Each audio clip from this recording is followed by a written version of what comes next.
In front of me is Vivo Y95 and today I would like to show you how you can add audio or a video file to text message.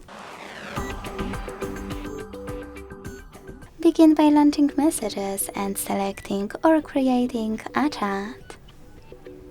Now tap on this plus at the bottom left corner and then hit videos to tap on any video you wish to add. If you want to add an audio file, you need to tap on the same plus, select audios over here, click on one of those or tap on custom ringtone at the top to pick any audio from your device. Then go back, and as you can see, mine was successfully added. Thanks so much for watching. If you enjoyed this video, leave a like, comment and subscribe. Bye!